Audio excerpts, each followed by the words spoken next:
Thank you so much. I've been a writer all my life, but always as a reporter and a nonfiction writer, and I spend most of my time now researching and writing about the crisis in contemporary journalism. So this was a really fabulous moment for me, and I took advantage of it. What I did was I set up 3 writing chunks, and I said, don't plan, just sort of see what happens when it comes out, and don't do too much editing. So I fear this might have been a more enriching experience for me than it will be for you to hear, but we'll see, and I apologize in advance for what apparently is going on in my mind beneath the surface. The public library stall at JFK was filled with light and hung with blooming flowers. Violet O'Hare was on her way to Gate 20, and she couldn't help but admire, as she always did, how beautiful JFK was. Then 2 things happened which violently disturbed her equilibrium. First, she saw a rack filled with her ex-husband's new book. All the Hours We'll Never Get Back, it was called, an investigation of mid-21st century airport security and the men who profited from it, with big scare quotes around the word security. Violet grimaced, and without thinking, sucked in her stomach, as if somehow being thinner would protect her from this pain. Then she saw the next rack. It was a pamphlet adorned with the 2042 wedding photo of Jeff Bezos and Gwyneth Paltrow. She not a day over 65, him not yet 75, both resplendent in ivory linen. Violet's head began to swim. On closer inspection, the photo was part of a public 25th anniversary commemorative edition of the Bezos-Paltrow wedding album. Apparently, Violet was not the only one who saw the Bezos-Paltrow wedding as the dividing line, the thing that stood between how things had been and how they were now. The Mothers movement did this sometimes, released historical artifacts that had once been private. In this case, there was no added commentary. The $1 million wedding dress and $100 million ceremony said it all.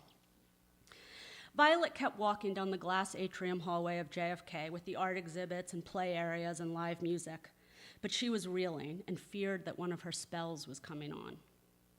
The Bezos-Paltrow wedding had made Violet a star. She had been young then, mid-20s maybe, and had just finished her dissertation.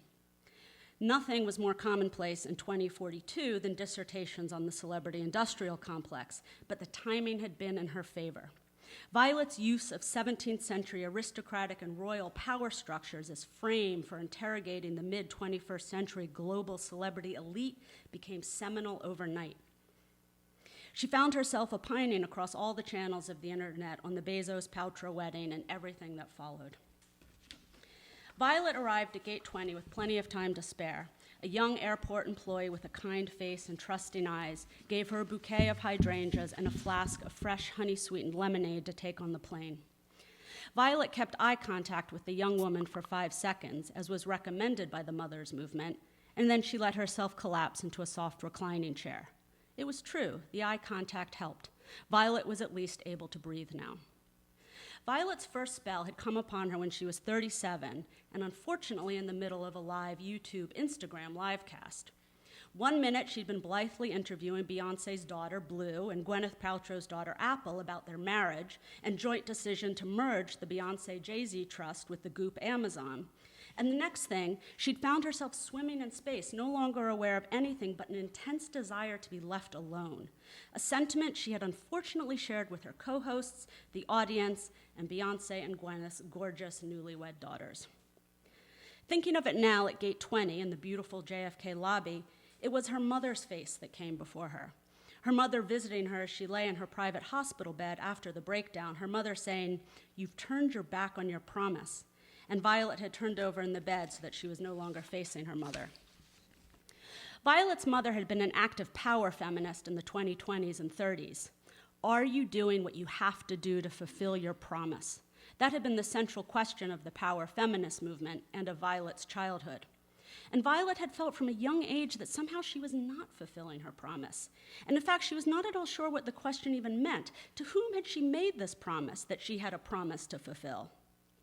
Her mother's hectoring of her, this notion that there was something she was supposed to do or be, and yet was always failing at it, this was the central motif of her life. It had been echoed by her thesis advisor, a proud power feminist himself, and her now ex-husband, who had seemed to spend an inordinate amount of time, or so it had seemed to Violet, proving he was a power feminist with the right follows and shares on social media. Her weekly feminist Get Ahead group had nearly kicked her out for her lack of commitment to living up to her promise. But then, much to everyone's surprise, none more than herself, Violet had become a media star and learned to coin catchy terms like the goopification of America when Gwyneth Paltrow's company became the primary healthcare provider for women in America. She'd gotten a book deal out of that one. And she'd learned to hustle and think only of what she had to do to win as a strong woman and not to consider anyone else. That was the only time in her life when she recalled being surrounded by smiles. Violet was almost 60 now, and since her very public flameout, she had never returned to the land of people who fulfilled their promise. Only now people were disappointed with her for different reasons.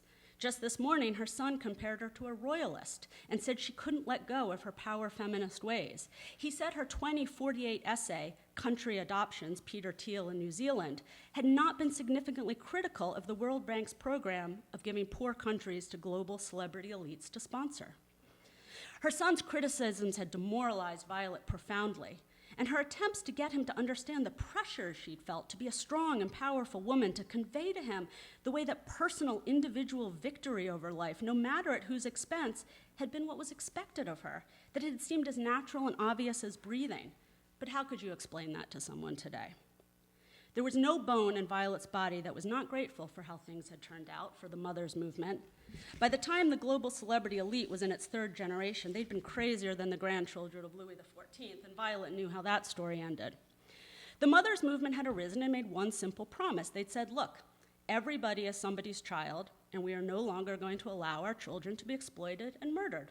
Period, full stop. The leaders of the mother movement had sent those squabbling CEOs and crown princes off to the countryside to exercise and eat greens and learn skills for controlling themselves when the impulse to dominate and hoard resources threatened to overcome them.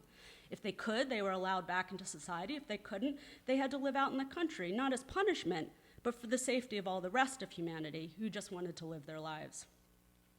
And yet her son was not wrong that Violet struggled to adjust to this softer, gentler time, to the so-called needs feminism that had emerged after the War of Great Mistakes. Sometimes when she slept, she dreamed she was famous again, holding court in designer clothes, body worked into shape, hair dyed, pores exfoliated, excitement heightened from knowing her success was the success of victory over other people. The plane would be boarding soon, but Violet's sense of swimming in space had not passed. She wanted to be left alone. She wanted to not be nudged or prodded or corralled into any direction that suited anyone but herself. She wanted to look into the eyes of those she loved and not see disappointment. Are you doing all you have to do to fulfill your promise? It was the central motif of her life.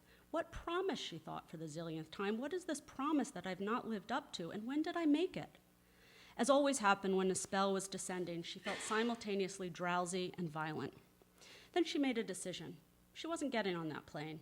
The trip was only to please her family, an outdated promise from another life, just a ploy to avoid feeling guilty. Let her cousin Chloe, the bigwig nursery school teacher with the summer house in the Hamptons and the pied-à-terre in Paris, do it. Violet was going to drift off in this lovely plush chair provided by the mothers' movement, under the scent of flowers, drink her lemonade, and let herself be left alone.